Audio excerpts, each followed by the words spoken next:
قادری آستانہ سلامت رہے، قادری آستانہ سلامت رہے، قادری آستانہ۔ کا نام بی بی شیرین ہے۔ کیا نام ہے؟ بی بی شیرین۔ ذرا بلند آواز سے نام آپ لوگ بھی بول دیجئے۔ کیا نام ہے؟ بی بی شیرین۔ بی بی شیرین کی جب عمر کافی ہو گئی، بڑھاپے میں آ گئی، تو حضرت امام حسین نے بی بی شیرین کو آزاد کر دیا اور آزاد کیا، اور آپ نے فرمایا کہ اے بی بی شیرین، اب میری طرف سے تم آزاد ہو، آزادی کی زندگی جا کر کے اپنے گھر پہ گزارو، اپنے علاقے میں گزارو۔ تو اس وقت بی بی شیرین آزاد ہونے کے لیے تیار نہیں تھی، کیونکہ جو محبت حسین میں بندھ جاتا ہے وہ حسین سے دور رہ کر کے زندگی گزارنا گوارا نہیں کر سکتا ہے۔ بی بی شیرین نے کہا، اے نواز رسول، اے مولا حسین، ہماری جب پوری جوانی آپ کے قدموں میں گزر چکی ہے تو کم سے کم بڑھاپا بھی آپ ہی کے قدموں میں گزر جاتا تو قسمت کی معراج ہو جاتی، زندگی کی معراج ہو جاتی۔ لیکن حضرت امام حسین نے فرمایا، نہیں بی بی شیرین، اب آپ آزادی کی زندگی گزارو، باندھی کی زندگی گزارنا مناسب نہیں ہے، اور صرف ایسے خالی ہاتھ آپ کو آزاد نہیں کیا، بلکہ مورخین نے لکھا ہے میرے مولا حسین نے جب بی بی شیرین کو آزاد کیا، آزاد کرنے کے بعد میں بہت زیادہ مال و دولت سے نواز کر کے آپ کو بھیجا، لیکن جب آپ کے ہاتھ میں مال و دولت آ گیا تو اس وقت بی بی شیرین کھڑی ہو جاتی ہے، ہاتھ جوڑ ہاتھ باندھ کر کے کھڑی ہو جاتی ہے۔ کس کی بارگاہ میں؟ نواز رسول کی بارگاہ میں۔ اے نواز رسول، اے مولا علی، ایک ہماری خواہش ہے، اگر اس خواہش کو پوری کر دیں تو آپ کی مہربانی ہوگی۔ آپ نے فرمایا، بولو کیا خواہش ہے، بولو کون سی خواہش ہے؟ میں آپ سے پوچھنا چاہتا ہوں مسلمانوں، جس کو میرا حسین پہچانتا نہیں ہے، جس کو میرا حسین جانتا نہیں ہے، اگر وہ حسین کے دروازے پہ آ جائے تو وہ خالی ہاتھ نہیں جا سکتا ہے، اور جو باندھے کی زندگی رہ کر کے مولا حسین کے قدموں میں گزار چکی ہو، مولا حسین اس کی باتوں کو کیسے ٹال سکتے ہیں، اس کی باتوں کو کیسے ٹھکرا سکتے ہیں؟ مولا حسین کا وہ گھر ہے کہ بڑے بڑے بادشاہوں کے چولہے مولا حسین کے گھر سے جلا کرتے تھے۔ میرا حسین غریب نہیں ہے، میرا حسین غریب نہیں ہے، میرے حسین کو رب نے اتنی دولت سے نوازا ہے، اتنی دولت سے نوازا ہے کہ بڑے بڑے بادشاہوں کے، بڑے بڑے راجاؤں کے چولہے میرے حسین کے دروازے سے جلا کرتے تھے۔ اس بی بی شیرین نے کہا، حسین، میں ایک بات آپ سے عرض کرنا جانا چاہتی ہوں، یہ دولت جو آپ نے دیا ہے، جب اس دولت کو لے کر کے میں جاؤں اور جانے کے بعد میں ایک نیا محل بنا کر کے، نیا مکان بنا کر کے جب اس میں رہنے کا ارادہ کروں تو مولا حسین ایک درخواست ہے، اسے قبول فرما لے، جب میرا گھر بن جائے تو آپ وعدہ کریں، آپ اپنے ساتھ میں حسنین کریمین کو بھی، فاطمہ الزہرا کو بھی، اور خود ساتھ میں ہو کر کے میرے گھر کے مہمان بننے کا وعدہ کر لے، اپنا قدم رکھ دیں گے، میرا گھر بنانا بھی قبول ہو جائے گا اور میری زندگی کی معراج بھی ہو جائے گی۔ تو میرے حسین نے فرمایا، اے بی بی شیرین، اگر تو یہ وعدہ کرواتی ہے تو سن، یہ حسین کی زبان ہے، حسین ضرور تیرے گھر آئے گا، مگر مذاقاً ایک بات آپ نے اور بول دیا۔ کیا؟ اے بی بی شیرین، یہ بتا، جب میں آؤں تو کہیں ایسا نہ ہو کہ تو پہچان نہ سکے۔ اس جملے پہ غور کیجئے گا، میں آؤں اور ایسا نہ ہو کہ تو پہچان نہ سکے۔ تو بی بی شیرین نے کہا تھا، میرے سرتاج، پوری زندگی جس کے قدموں میں رہ کر کے گزار دیا ہے، بتاؤ میں اس کو نہیں پہچان سکتی ہوں؟ تو حضرت امام حسین اس کو مذاقاً کہہ دیے تھے، لیکن سنو، وہی چیز حقیقت میں بدلتی نظر آتی ہے۔ جب وہ بی بی شیرین پہنچتی ہے کوفہ سے، کوفہ سے تھوڑی دور پہ جا کر کے آپ نے اپنا گھر بنایا، نیا محل تیار کیا، بہت لمبا چوڑا گھر بنایا، اور جب لوگوں سے بتایا، اے لوگوں، میں نیا گھر بنا رہی ہوں، میرے گھر میں نواز رسول مہمان بن کے آنے والے ہیں، میرے گھر میں مولا حسین مہمان بن کے آنے والے ہیں، میرے گھر میں مدینہ المنورہ کے شہزادے میرے گھر میں مہمان بن کر کے آنے والے ہیں۔ جب لوگوں نے سنا کہ نواز رسول بی بی شیرین کے گھر میں آنے والے ہیں تو لوگوں نے ہیلپ کرنا شروع کر دیا، لوگوں نے مدد کرنا شروع کر دیا، جلدی جلدی گھر کو تیار کر دیا۔ کیوں؟ اس لیے وہ لوگ سوچتے تھے ایسے تو نواز رسول نہیں آئیں گے، ہو سکتا ہے بی بی شیرین کے کہنے سے دعوت دینے پہ آ جائیں تو اسی کے بہانے ہم سب کو بھی زیارت ہو جائے گی، ہم سب بھی ان کا دیدار کر لیں گے، ہم سب بھی ان کا دیدار کر لیں گے، ہم سب ان کے چہرے کا دیدار کر کے ہم سب بھی بابرکت ہو جائیں گے، ہماری قسمت کی بھی معراج ہو جائے گی، ہماری زندگی کی بھی معراج ہو جائے گی۔ لیکن تفصیل میں نہ جاتے ہوئے میں آخری پوائنٹ پہ آنا چاہتا ہوں، وہی کربلا کا معرکہ ہے جب کربلا کی سرزمین پہ پورے جو حسین کے جو ہے شہدائی، حسین سے محبت کرنے والے یکے بعد دیگرے سب شہادت کا جام پیتے چلے گئے، سب شہید ہو گئے۔ باری آئی ہے نواز رسول کی، باری آئی ہے خاندان اہل بیت کی، باری آئی ہے میرے نبی کے خاندان کی، تو اس وقت یکے بعد دیگرے اب نواز رسول جا رہے ہیں، یکے بعد دیگرے خاندان رسول جا رہا ہے، لاسٹ میں باری آتی ہے نواز رسول کی، مولا حسین کی باری آتی ہے، مولا حسین بھی جا کر کے شہادت کا جام پیتے ہیں۔ لیکن ایک بات میں آپ کو بتا کر کے آگے بڑھنا چاہتا ہوں، میرے حسین جنگ کرنے کے لیے نہیں گئے تھے، اگر جنگ کرنے کے لیے میرا حسین جاتا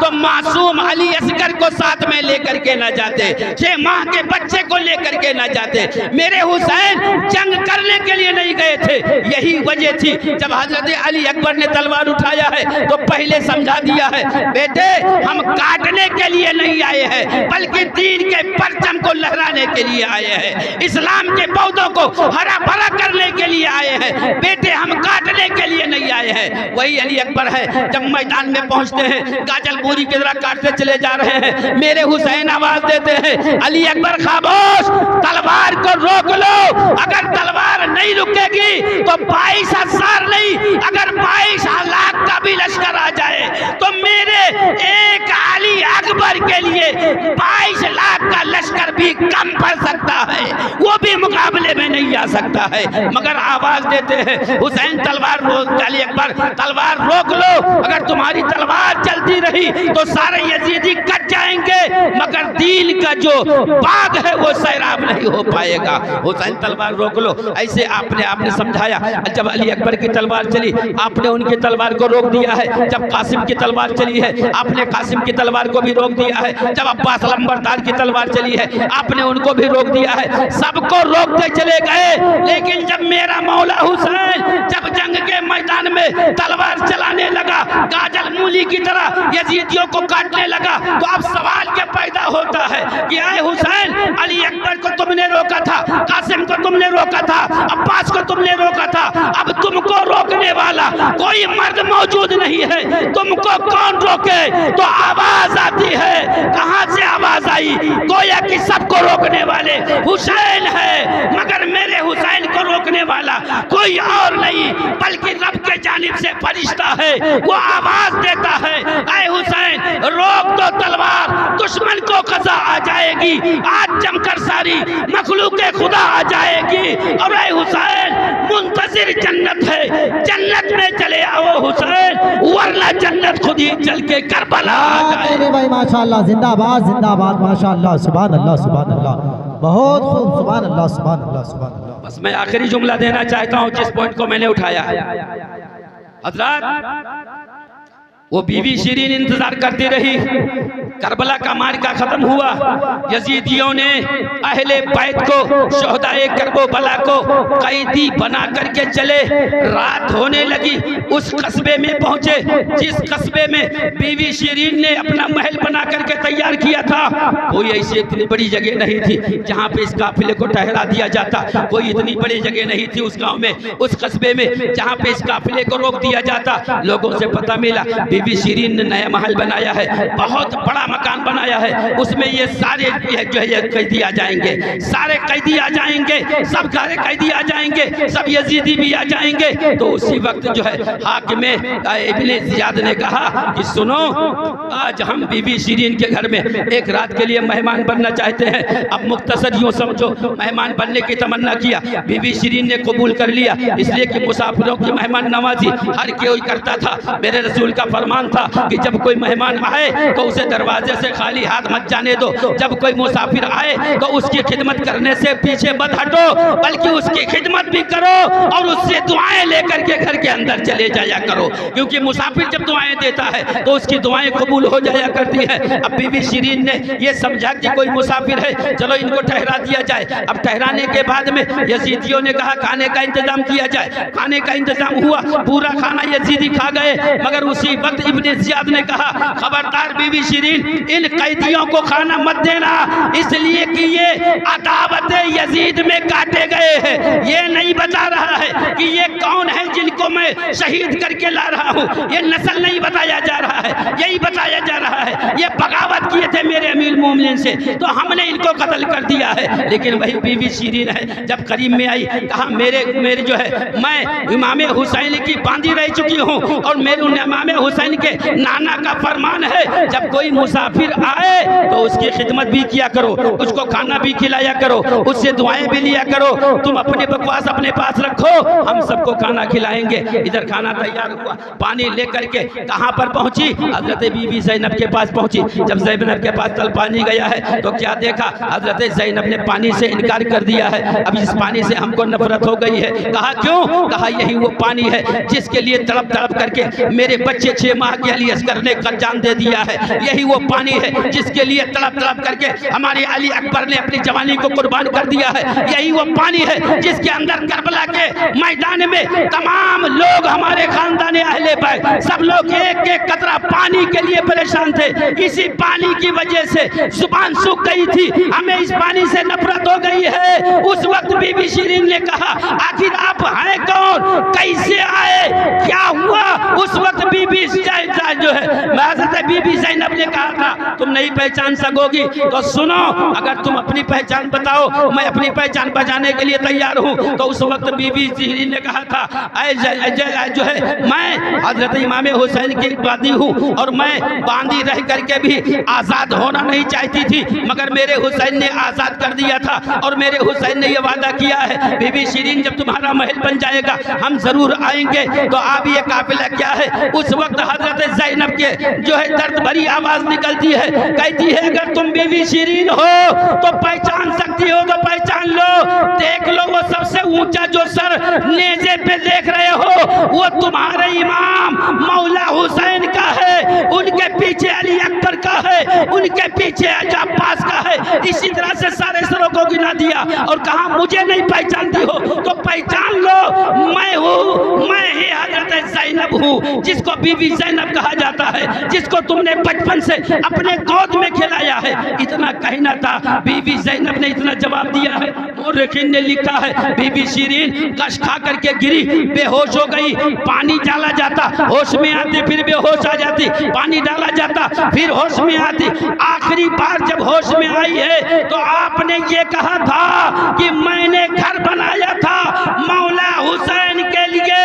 اب آپ نے قدم رکھ دیا, نہ تو زندگی کا مزہ رہ گیا نہ جینے کا کلا رہ گیا, اب کچھ نہیں چاہیے. اتنا کہنا تھا, روح کب سے اتنی سے پرواز کر گئی. ایسے ہوتے ہیں حسین سے محبت کرنے والے. جب لٹا پھوگا قافلہ حسین کا دیکھا ہے, بی بی شیرین نے دم توڑ دیا ہے, اس گھر میں رہنا گوارا نہیں کیا ہے. میں آپ سے پوچھنا چاہتا ہوں اگر حسین سے محبت کرتے ہو تو سچی محبت کا اگر دعویٰ کرتے ہو تو آج سے مسجد آباد ہونی چاہیے, دنیاوی خرافات سے بچنا چاہیے, تمام دنیاوی بکواس سے بچنا چاہیے, کیونکہ میرے حسین نے مسجد کو آباد کر کے یہاں تک کہ آخری سجدے میں بھی یہ بتا دیا اے لوگوں دشمن تمہارے سر پہ کھڑا ہو اس وقت بھی نماز معاف نہیں ہے, ہر حال میں نماز قائم کر کے دنیا سے جانے کی کوشش کرنا. وما علینا الا البلاغ. السلام.